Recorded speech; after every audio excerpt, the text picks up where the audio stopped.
Eu tinha todo o poder da humildade, com inúmeros ouvidos, a onipotência de sua atenção, a qual as coisas que compõem a vida são sensíveis. A humildade escuta, tão humildemente, em sua imensa discrição, tão grande quanto a esfera do mundo, e o apelo absoluto de seu silêncio é ouvido. As coisas de Deus não se mostram, não se ocultam. Elas o eram plenamente, seu ser cintilava, se abstinha. Eu me abstinha depois delas. Em humildade, eu me mantinha sob seu brilho, na humildade, estendida aos pés dos pensamentos que momentaneamente descem ao chamado do espírito que respira de cima abaixo do corpo, no corpo. Isso foi antes de eu ter escrito tantas histórias, quando eu escrevi antes dos livros, dentro da escrita. Então, as coisas tinham o poder de brilhar, no qual meu ser se banhava, e eu nunca me afastava dele. Não havia distância. Havia apenas a pequena, profunda e suficiente distância onde os nomes acontecem, o espaço elástico onde os nomes passam para pousar sobre nós. Eu estava em mim na época, e assim Clarice, eu em seu eu, sem dor, antes dos desvios. Permanecer era a alegria mais natural quando eu ainda habitava dentro. Tudo era jardim e eu não tinha perdido a entrada. Então, se eu tivesse ouvido Clarice nesse momento, eu teria entrado na terra Clarice em um instante. Pois Clarice nos supõe, a potência Clarice, seu espaço animado, cheio de frescores e de calores, um lugar que supõe mulheres, que nos supõe vivas, primitivas, completas, antes de qualquer tradução. Mas nestes tempos fracos e esquecidos, quando estamos longe das coisas, tão longe umas das outras, muito longe de nós mesmas, nestes tempos tristes e esquecidos, de olhares fracos, muito curtos, recaindo aquém das coisas, longe das coisas vivas, onde não sabemos ler, deixar os sentidos brilhar e estamos com frio, a um ar gélido soprando ao redor das almas, ao redor das palavras, ao redor dos momentos. Nossos ouvidos estão congelados. Os anos têm 4 invernos e nossos ouvidos hibernam. Precisamos de tradução. Porque nesses tempos de inércia, quando nos esquecemos de escutá-la, temos as mãos congeladas, os braços imóveis. Ficamos quietos sob um silêncio sem proximidade. Precisamos que as coisas nos chamem 7 vezes. E talvez mesmo assim nossos ouvidos não estejam vivos o suficiente, nem corajosos o suficiente para ouvi-las? Ai, eu achei isso tão bonito. Eu errei por 10 anos gélidos na solidão superpublicada, sem ver um único rosto de mulher humana. O sol tinha recuado, fazia um frio mortal, a verdade tinha adormecido. Peguei o último livro antes da morte, e eis que era Clarice, a escrita. Eu não dormia, mas meus olhos estavam congelados, minha visão não alcançava as coisas. A escrita veio até mim. Falou comigo, em 7 idiomas, um após o outro. Ela se leu para mim, até mim, através da minha ausência até a presença. Ela entrou, ela se colocou diante de mim. Eu vi o rosto dela, meu Deus, ela me mostrou seu rosto. Eu tive a minha visão, era o rosto da visão. Ela se mostrou aos meus olhos durante a noite. Um rosto em perfil me tomou pelos olhos, pelo coração. Ela deflagrou a noite em um relance. Sua pele opaca, um pouco acobreada, com intensidade luminosa mais intensa do que a luz. De olhos fechados, eu o contemplei. Seu brilho opaco me segurou pelas pálpebras, pelo coração. Virada para o ocidente, na mão esquerda do meu corpo tomado, o rosto se inclinou. O que aconteceu? Eu vi. me foi revelado. Foi a revelação. A pele de tez opaca de um laranja cobreado parado, a pele imponente, contida, a sobrancelha grossa, uma curva esculpida, marrom escura, a sobrancelha grossa, de fato, eu não a olhei, o rosto se manifestou. Para mim, a partir de sua espessura até a ponta, a boca, um esconderijo, o olho fixo à esquerda, o olhar abaixado, nunca olhou para mim. O trabalho começou. O rosto ligeiramente curvado, não viu o espelho. A mão não me apareceu, ela foi rápida. Era sobre se olhar, mas não era isso. Não era desmaquiar. O que acontecia? A escrita se olhava, extremamente rápida. A primeira sobrancelha rapidamente removida. Eu não tive tempo sequer de gritar. Não era se desmascarar, era desmaquiar seu rosto inteiro. E o que ela tinha em seu rosto era um rosto. Eu a vi tirar aquele rosto. Um grito crescia na minha garganta. Ela se movia tão rápido. Eu vi o segundo rosto. Era um sem rosto, sem sobrancelha, sem olho, talvez. Não tive tempo nem de ser atingida, de gritar, porque o processo estava acontecendo excessivamente rápido. Ela olhou para o não-rosto. O terceiro estava pálido, mais opaco, as sobrancelhas menos cheias, mais afiadas, os olhos absorvidos na observação do objeto. A coisa era feita rapidamente, os gestos muito rápidos para que eu pudesse vê-los passar. Eu via o rosto se olhar, revelar seu significado para mim, sua verdade, olhando para mim com todas as suas figuras. Eu entendi que eu compreendia. Era para mim que o rosto estava se descobrindo. É por isso que ele se dê tão rápido.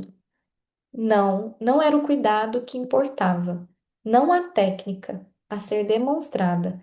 O principal era significar para mim todos os rostos que um rosto se coloca a si mesmo, até chegar ao rosto. O número ilimitado. O rosto mudava, sua sucessão me abalava, me tomava, me desfilava sua alteridade, me abandonava, sua exigência insaciável. Não apenas uma dor não me deixava mais. A mordida de seus dentes na garganta do meu coração. Basta. Não o suficiente. A velocidade do rosto derrubou minha alma, que caiu no alto da minha cabeça, embaixo da escada. Na queda quebrei os olhos. A dor só me deixou quando se extinguiu. O olhar teria continuado. Talvez não tenha sido necessário. O que vi, testemunhei. A análise do rosto me persegue, continua. Conheci a ferocidade divina da escrita quando ela dá a contemplar a verdade de seus traços, sua falsificação torrencial. Levaria 10 anos para escrever o livro deste momento. Esses 10 anos não devem perder o rosto de vista, o rosto nem mesmo por um instante. Foi um nada que me reteve absolutamente. O dom, imediatamente agarrado por mim. Ela me mostrou um rosto e eu o vi. Eu tive a visão daquele rosto. Na sequência, ela me mostrou uma fruta que havia se tornado estranha para mim e me devolveu a visão dessa fruta. Ela a leu para mim com sua voz úmida e terna. Ela a chamou laranja. Ela a traduziu até a minha língua e eu a reencontrei o sabor da laranja. E eu reencontrei o sabor da laranja perdida. Eu entendi a laranja novamente. A laranja precisa do nosso calor humano para viver. Nós precisamos de uma mão seca e ardente para nos dar vida. A memória contida nas coisas, a memória que contém as coisas e as mantém frescas. Precisamos de uma voz molhada para nos chamar, para que nossa alma pare de morrer de sede em nossa garganta. Tive tanto frio naqueles 4 invernos que nada podia me aquecer. Eu estava morrendo por causa do frio interno. Estava surda, minhas orelhas desertas, não havia voz. Eu implorei, uma colherada de calor, um gole de vida. Eu estava morrendo de fome, essencial, no corredor. Onde estão as laranjas, minhas amigas? Transformadas em pedra, esquecidas nestes tempos de inércia, onde as mãos não tentam encontrar o fruto, onde as mulheres não estendem a mão às mulheres e nossas mãos morrem de solidão. Sentadas em salas vazias, quando vivemos sem vida, tudo é esquecido. As mulheres têm um frio mortal. Esquecidas, algumas vezes mendigas. No meio da urgência, eu mendiguei. Dê-me seu prato, disse eu, com palavras geladas na boca. Comer uma sopa de repolho para tentar esquentar? Pequenas fatias de repolho cortadas em pequenos pedaços em um prato que esfria rapidamente para tentar salvar sua alma? Olhava os pedaços muito de perto. Tentava me lembrar. Mas para quê? Uma mulher precisa de mulheres para viver. Minha alma exterior estava completamente congelada. Ai do frio! Uma mulher precisa do toque quente. Oferecer calor. Uma sopa não se mantém quente. Precisamos de amor, de amar. Não podemos viver sem mulheres que se preocupam com a vida. Não é a sopa que vai me salvar, digo eu. Dê-me seu calor, o calor ardente de seu corpo. É isso que preciso para não morrer de frio. Preciso de um calor vivo. Não podemos apaziguar nossa fome com pratos de sopa. Não podemos aquecer nossas almas comendo, aquecer nossas almas com comida. Precisamos sentir, para nos manter vivas, que há mulheres vivendo muito perto de nós. Clarice é o nome de uma mulher capaz de convocar a vida através de todos os seus nomes quentes e frescos. E a vida vem. Ela diz: Eu sou. E no instante Clarice é.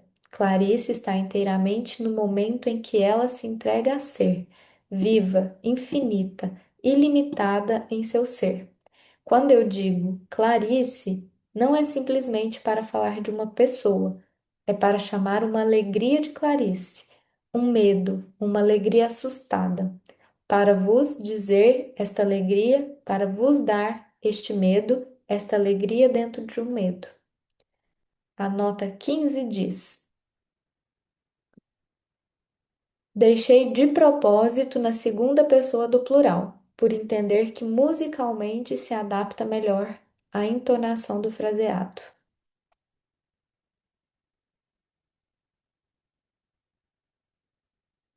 Saber quem é a alegria, onde conhecer seu não rosto, seus traços de uma mobilidade relâmpago, quase imóveis. Medo de alegria? Ter sorte, a irmã caçula da alegria, por ter encontrado a alegria Clarice, ou a alegria G ou H, ou Ana, e desde então viver na alegria, em seus braços infinitamente grandes, seus braços cósmicos, secos e quentes, ternos, magros, a imensa sorte? Estar em seus braços, ela me envolve. Estar em seu espaço, por dias e dias e noites de verão, e desde então viver, um pouco fora de mim, em uma febre, um suspense, uma corrida interior. Como se eu estivesse fugindo dela?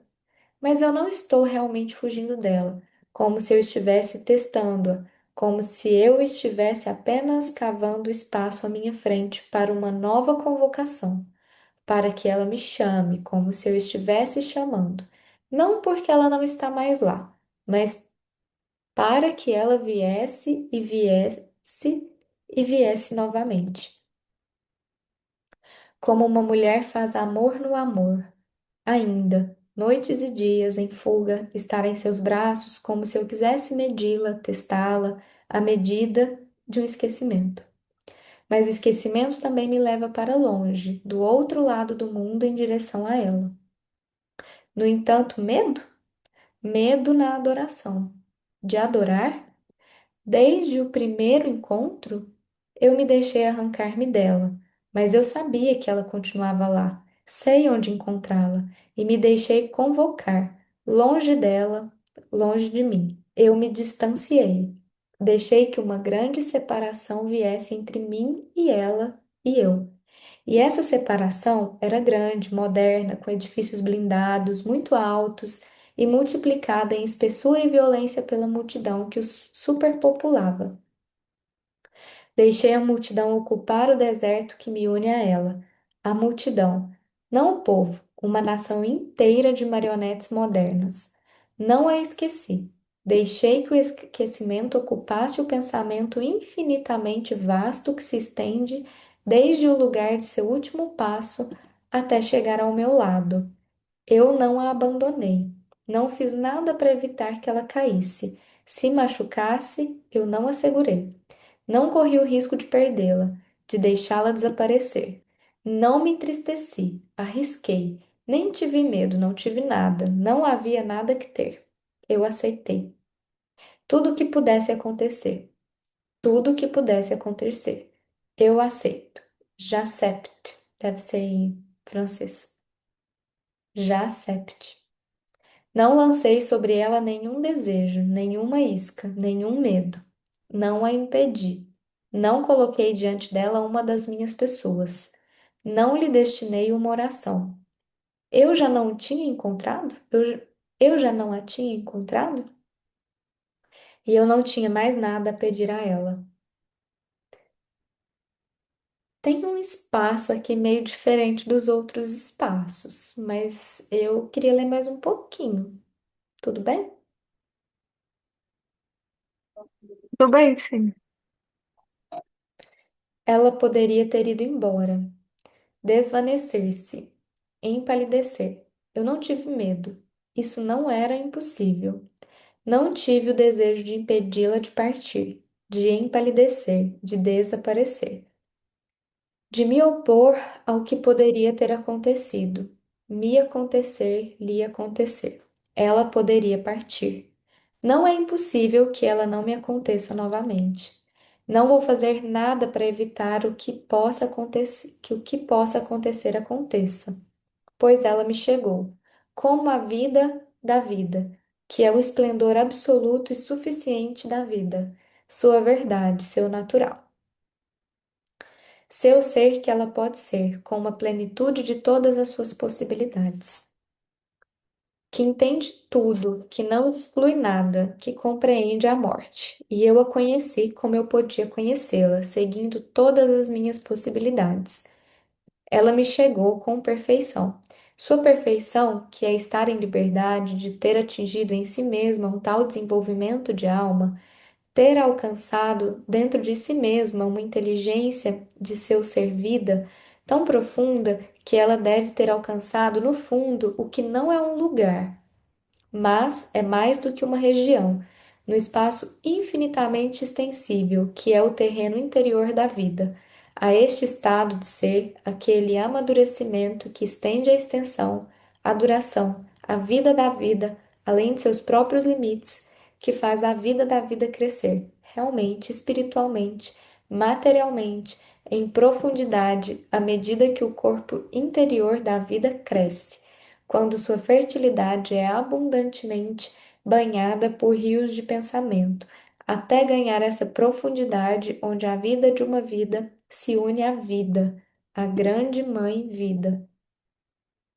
Ela me chegou em sua perfeição, que é a pele de seu ser, inteiramente interior, envolvida nessa perfeição que é transparente para sua interioridade, que não é vista, que é sentida, dentro daquela perfeição que é imperceptível ao olho comum, envolvida na aura que emana de sua interioridade, totalmente perceptível aos olhos, que não entra, que respira. O perfume inodoro para as narinas de sua interioridade profunda, mas os olhos que se detêm entre seus olhares estão embriagados, como uma pálpebra transparente esticada sobre o fogo interno, para proteger nossos olhos do brilho violento demais de sua visão. Tudo que foi olhado por ela foi queimado pela verdade. Eu não tenho nada para lhe pedir a ela, porque o pedido limita. Não quero limitar esse dom ilimitado. Eu assenti. Eu não quis partir, mas não fiz de tudo para ficar. Deixei uma distância me levar. Medo? Talvez. Um medo estimulante, como uma alegria. Medo na alegria. Medo sem temer. Somente tremor da alegria. Eu olhei para a não face da vida e a reconheci. Escutei sua voz e chorei cada palavra de sua voz em meu coração. Chorei-a como uma lágrima de alegria, aquela que eu havia procurado na esperança e no desespero, e eu havia procurado em desespero, sem esperança. Eu a encontrei, e ainda assim, desde então, eu não a deixei. Eu não fugi dela, eu lutei com ela. Abracei em alegria, alegria contra alegria. Eu lutei com ela, e na luta lutei com ela contra mim. Não gritei, vença-me, derruba-me, nem mesmo isso eu não fiz. Eu não quero falar sobre Clarice. Não quero falar sobre ela. Quero ouvi-la escrever. Quero ouvir música tensa, úmida e silenciosa de seus passos de escrita. Com meus nervos, quero ouvir seus pensamentos subindo e descendo a escada de escrita com os degraus dos anjos antigos, com meus ouvidos de pálpebras abaixadas. Quero irradiar Clarice, a arte clareza para meus amigos. Preciso exalar seu perfume, a íris, para irradiar seu olhar perfume, seu olhar que não olha, que dá sua luminosidade à música das coisas. Clíris. Ouvi a música interior que emana de seu pensamento quando medita sobre sua origem. Ouvi o sabor de seu pensamento, à medida que se desdobra lentamente nas profundezas da vida, ainda no subsolo, ainda sob a terra, sob a escrita, e o gosto antigo e jovem dos caules do pensamento, perto da raiz, me foi confiado ao ouvido. Subi a extensão de sua voz até a doçura das limas e a dureza dos maracujás.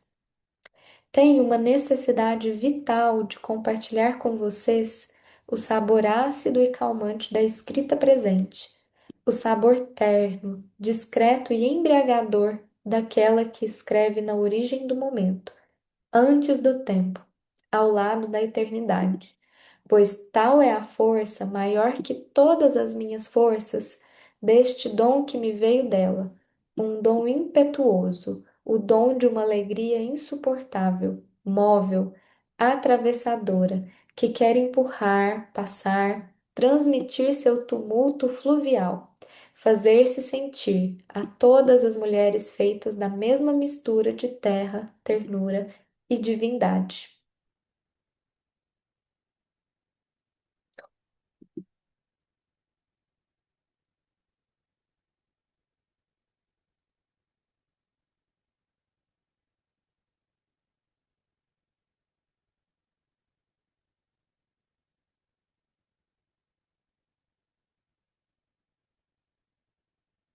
Pausamos um pouquinho?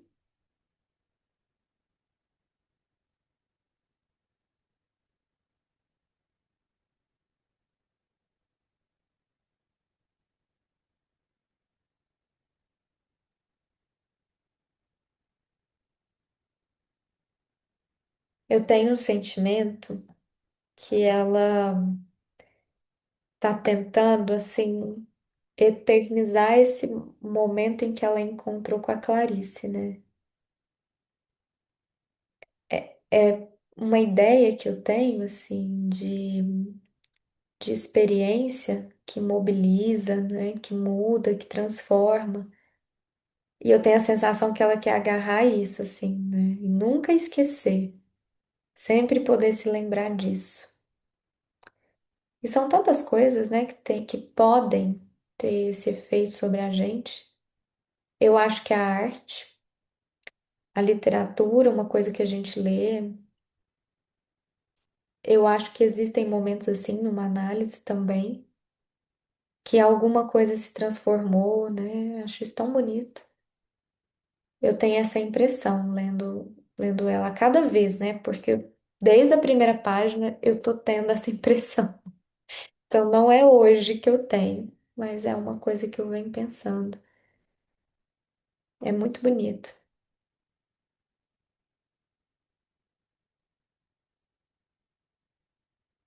Eu vou quase que sentindo uma angústia, assim, vai me dando uma sensação de que ela tenta descrever o tempo todo como ela se sentiu lendo Clarice, enfim, mas não consegue chegar no, na descrição desse sentimento, assim, e fala, né? E aí tem essas tantas falas, essas metáforas, né? E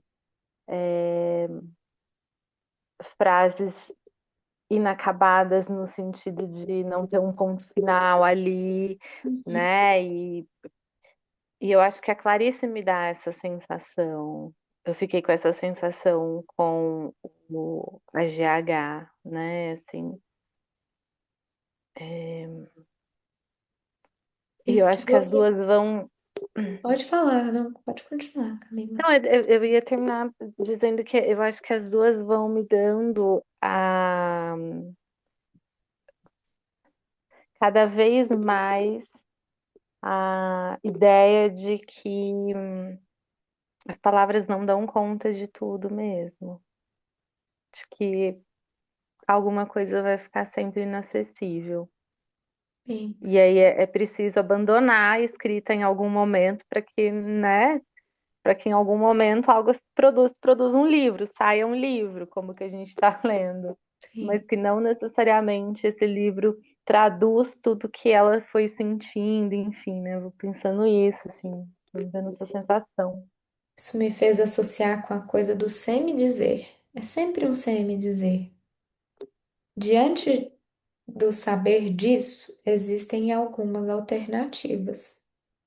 Algumas pessoas, se inteirando de que o dizer é sempre um semi-dizer, podem se contentar com isso e até entrar num enclausuramento melancólico de já que é assim, então eu não escrevo nada, né? Se nunca vai ser uma escrita que vai totalizar tudo que eu quero dizer, então eu nem tento. Não foi isso que elas fizeram. Eu acho que elas têm uma coisa assim. Sei que não é possível dizer tudo e alcançar o absoluto da palavra, mas ainda assim, deixa eu tentar alguma coisa, né? Isso é lindo, assim. Essa coisa também da experiência dela enquanto leitora que se deixou afetar pela escrita da Clarice, também acho muito bonita, porque ela falou: olha, eu não fugi dela, abracei em alegria. Porque tem isso, tem tanto a, a função do escritor, a coragem do escritor, mas também a coragem do leitor. Se reconhecer naquilo que está lendo também é assumir uma certa vulnerabilidade, uma porosidade. Quando um texto tem abertura para isso e o leitor pode se reconhecer no texto, eu acho que tem ali alguma coisa que se permite também, né? Eu tô com isso na cabeça, assim, porque depois que eu vi a etimologia dessas palavras, eu não vou esquecer. Então, eu já repeti isso nos quatro cantos. Eu não sei se aqui eu já tinha falado isso, mas é uma palavra que ela é muito legal, assim. Eu aprendi ela com o Laerte, né? Vou citar aqui o autor. É uma palavra que existe, né? Claro, mas ele trabalha muito com ela, que é a palavra sedução. Sedução é uma palavra que a gente associa muito com algo erótico. Numa associação livre, assim, de imediato, vem algo erótico.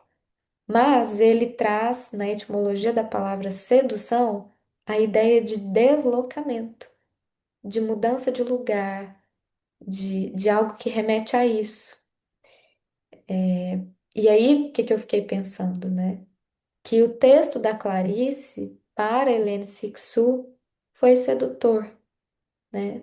Ela foi seduzida por esse texto. Foi um texto que ela leu e talvez tenha mudado alguma coisa. E quando a gente fala de deslocamento, talvez não seja um deslocamento físico, né? Não se trata de um deslocamento geográfico, de sair de um lugar para o outro. Mas talvez, quem sabe, um deslocamento subjetivo,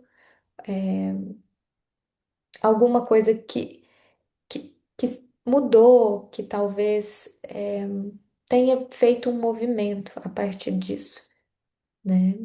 E tem várias considerações, assim. O Laerte trouxe algumas palavras, sedução é uma delas, mas a outra também que eu estou muito, assim, pensativa sobre essa palavra é sideração.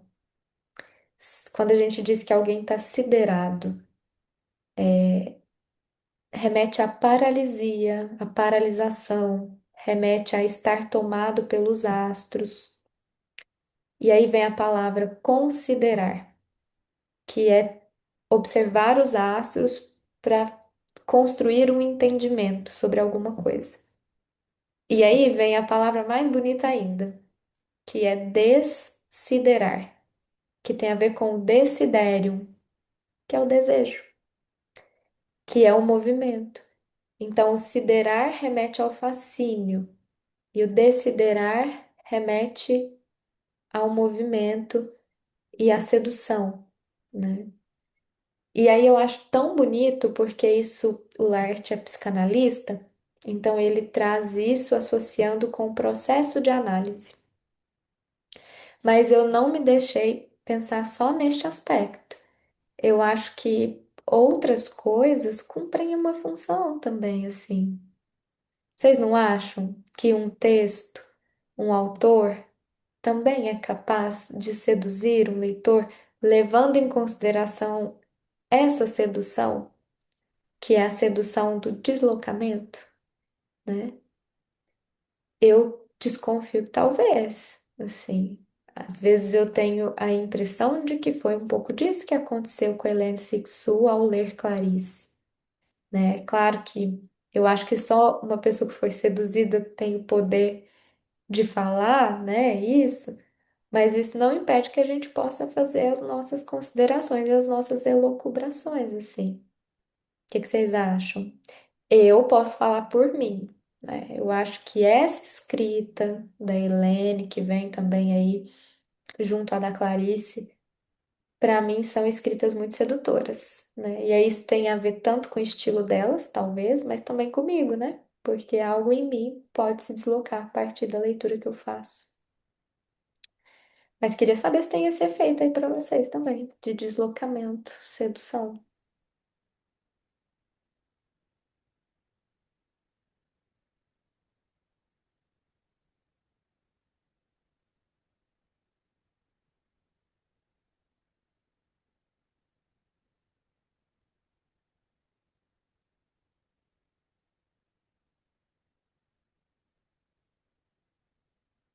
Uma das possibilidades interpretativas da sedução é quando aquilo já não significa mais uma coisa só, né? Então, houve um deslocamento da palavra. E aí eu fiquei pensando, maçã, laranja, barata, todas essas metáforas, eu acho que se a gente se deixa, né, levar por elas e ir junto e mergulhar nisso, né? Eu acho que vai condizendo assim com essas especificidades e essas explicações sobre algo que seduz, né? Quando uma coisa significa outra também. Quando isso não é somente isso, né? Não é só aquilo. Eu acho que não é só laranja, não é só maçã. E muito menos barato, a mosca também da Marguerite Duras, que são coisas que a gente está colocando em cadeia, né? Há alguns encontros aí. Que a gente não reduz também só por uma obra literária, né? Eu fiquei pensando nas obras de artes, fiquei pensando as outras artes, né? Assim, também Sim. me, re- me relembrou o livro do Freud, né? Os textos, na verdade, do Freud, que estão no livro das artes e literatura, né? Que ele vai estudando isso, assim, as obras que ele vai falando, né? Ele E foi que vai nos seduzido, né? seduzindo. Por elas, talvez. Uhum, uhum, sim. Tem um significante que vem mexendo comigo para explicar isso aí também, que é pedra. Tem aquele poema da Adélia Prado, né? Lindo. Gente, eu acho essa coisa mais. Porque ela diz assim: eu acho que ele é bem grande, mas eu tenho esse registrado só o trecho, curtinho. Que ela fala: às vezes Deus me tira a poesia, né? Eu olho pedra e só vejo pedra. Quando ela diz pedra, não sei se ela está falando de uma pedra literal. E aí isso me remete a outro poema, que é o do Drummond. Tinha uma pedra no meio do caminho, no meio do caminho havia uma pedra. É a mesma pedra? E eu vi que a Sixu falou de pedra aqui também, né? Então, e o da Adélia Prado, o que que eu acho bonito? É que até para falar sobre a falta de poesia, ela falou com poesia, né? É um poema que ele é a negativa dele mesmo, assim. Às vezes Deus me tira a poesia, eu olho pedra e só vejo pedra. É, Eu achei essa explicação muito profunda. Ainda estou em transe pensando nessa sedução, porque até então ninguém nunca tinha me explicado dessa forma e muito menos eu tinha percebido. E aí eu fico imaginando se a Helena lendo os textos de Clarice, provavelmente em francês, sentiu isso. Avalie se ela lesse em português. Eu acho que existe um peso diferente. Porque a gente tem muita influência de Camões, né? No nosso jeito de se expressar como um português, seja ele o de Portugal ou brasileiro. E hum. eu acho que o português traz um sentimento muito grande, enquanto um francês traz uma praticidade. E eu sou muito encantada, assim, pela língua portuguesa. Então, é muito interessante ver essa interpretação da sedução na base etimológica dela mesmo, né? Como esse, quase que um teletransporte, vamos se dizer assim. Isso mesmo. Lívia, eu acho que você iria gostar muito, Lívia e todo mundo, quem gosta desse tema, da peça do Gregório, do Vivier. Eu não sei se você conhece ou se você já foi, teve o prazer de ver, mas ele tem uma peça sobre a língua portuguesa e é muito interessante. Porque eu falo, assim, simplesmente sobre a língua portuguesa, mas é muito mais do que isso. Assim, vai com questões históricas, traz a filosofia por trás de algumas palavras, a vida ordinária também. Então, eu acho uma peça muito, muito, muito linda, muito delicada. Hum. E envolve muito esse tema. E Ele tem um lançou livro, um né? livro, não é? Sim, um livro que é a continuação desse. Eu acho que é ao pé Uhum, da letra, se eu não me engano. uhum. Alguma coisa assim. Nossa, que legal. Eu tenho muito interesse em ver essa peça. Eu já ouvi falar, mas eu ainda não fui. Você foi, Ana? Eu fui, eu acho que foi em outubro do ano passado, que eu sou de Fortaleza, né? E aí ele veio ano passado uma vez em Fortaleza, aí eu finalmente fui. É linda, linda, linda mesmo. Deve É, ser. acho que eu vou colocar na lista, sim. Já vi outras pessoas falando e já vi alguns recortes. Parece que ele anda tendo interesse também pela psicanálise, né? Ele fala, ele cita. É muito legal isso. Mas eu também, Sim, Ana Beatriz, eu, assim, a Camila que tá mais perto de mim deve estar cansada, porque quando eu descubro uma coisa nova, é tão difícil sair da minha cabeça, eu me agarro, eu quase que faço igual ela tá fazendo aqui com a Clarice, eu faço com essas coisas. Então eu também fiquei, eu tô até agora pensando, desde que eu vi essa possibilidade de entender a sedução, eu não esqueci disso, né? Isso também, eu tô siderada por isso. Quantos significantes a língua portuguesa nos permite, né? Fiquei pensando isso. Que as outras não permitem da mesma forma, né? Quando Sim. a Ana fala, imagina ela lendo em francês, imagina se ela lesse em português, né? E é outra coisa, né? Assim, fiquei pensando, qual que é a palavra que não tem tradução? É saudade? É, saudade. Saudade, né? Saudade, Me gambiarra, eu veio sei que isso. também não tem. Ai, gente, vocês falaram de saudade, vou ter que falar do Gregório de novo, porque eu acho que vocês já viram o corte dele falando de despedida, né? Não, eu não Ah, vi. eu postei esses dias no meu Instagram. Sério, você viu? É lindo. Gente, É lindo, eu acho que eu tenho vontade de chorar quando eu falo desse livro, mas é muito é lindo. lindo. Por conta que ele vai falar que aqui no Brasil a gente tem a despedida. E aí a despedida não é um breve momento, é um ritual. Então, aqui no Brasil, a gente tem a despedida como parte da visita. Então, se você vem me ver, despedida não é um tchau. A despedida é aquele ritual que eu faço para você se sentir confortável até indo embora da minha casa. Então, eu te levo até a porta, eu ofereço a minha casa mais um tempo. Não, tá cedo, fica mais. Hum. E aí, é muito lindo, né? Essa questão calorosa que existe nas interações das pessoas em nossa volta, porque isso é muito, muito brasileiro, muito, vamos dizer, latino, essa tentativa de perceber que a pessoa está indo embora, mas não existe uma aceitação. Então fica nesse ritual de despedida constante. E imagine só viver num lugar onde isso não existe, né? Porque eu acho que quando a gente encontra uma palavra, isso também faz a gente encontrar um jeito de estar no mundo. E aí, se não tem a palavra, né, empobrece, eu penso assim. Enfim. Nossa, achei lindo. Depois, se vocês tiverem esse vídeo, envia lá no Eu grupo, vou, né? Porque tem, eu eu vou acho que repostar ele.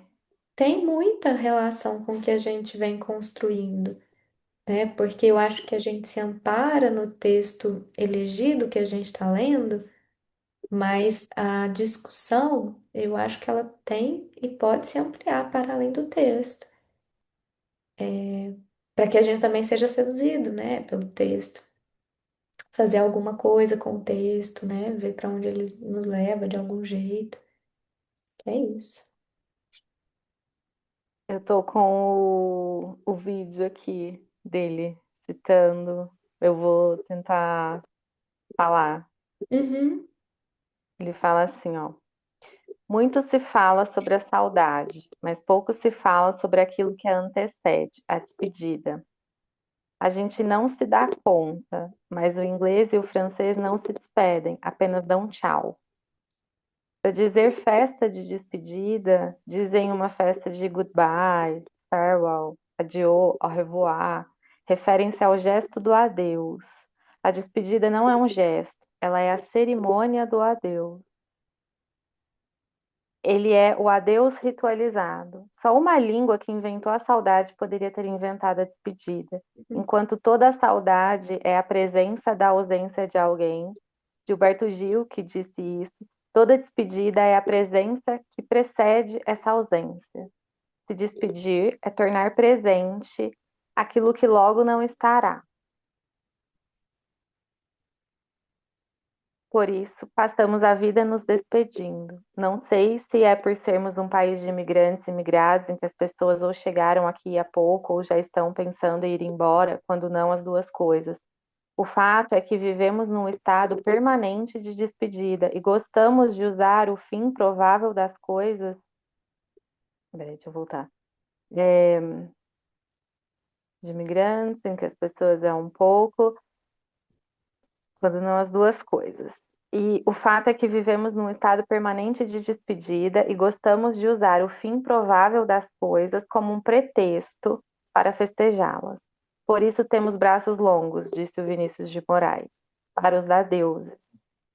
Talvez seja um hábito comum no terceiro mundo, porque tem uma expressão na Colômbia que diz: se despide mais,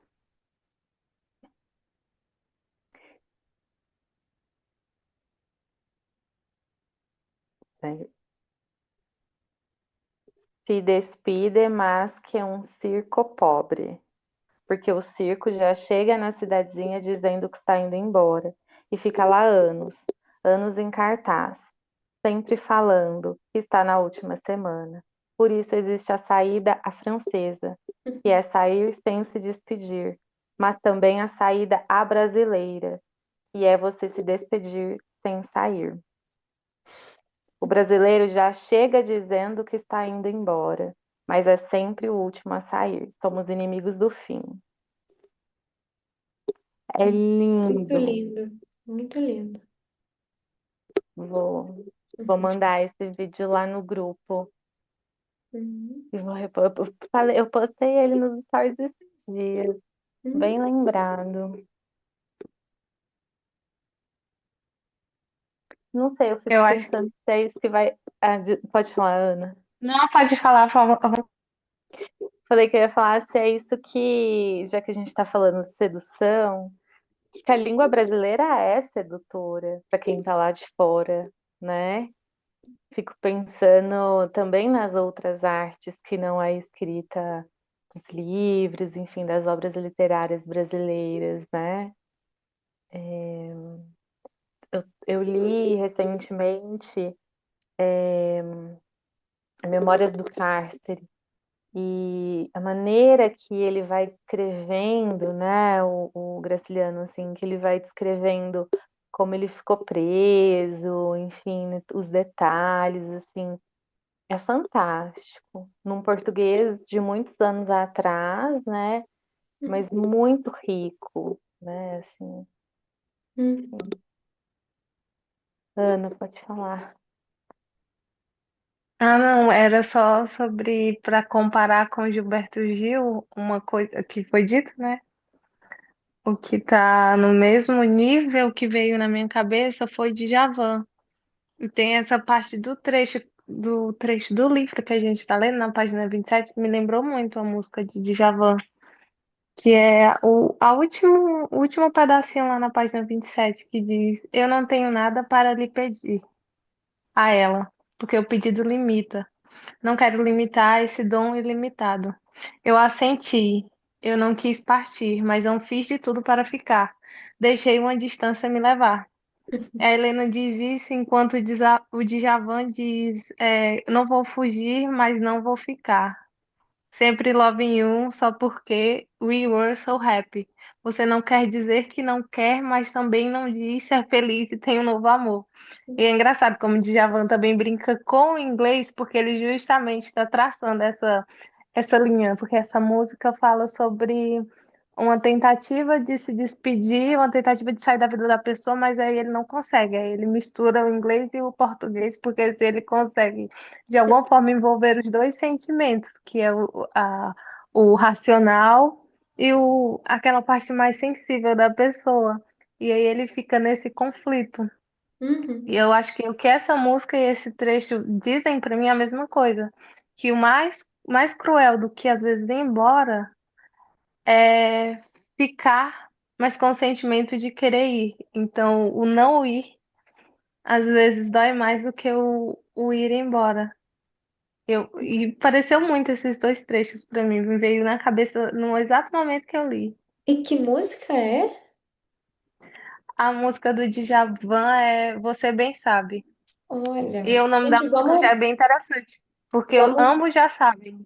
vamos compartilhar essas referências que apareceram lá no nosso grupo. Sim, A gente vai fazendo uma espécie de acervo artístico das coisas que vão remetendo, né? vai ser baixístico, amei.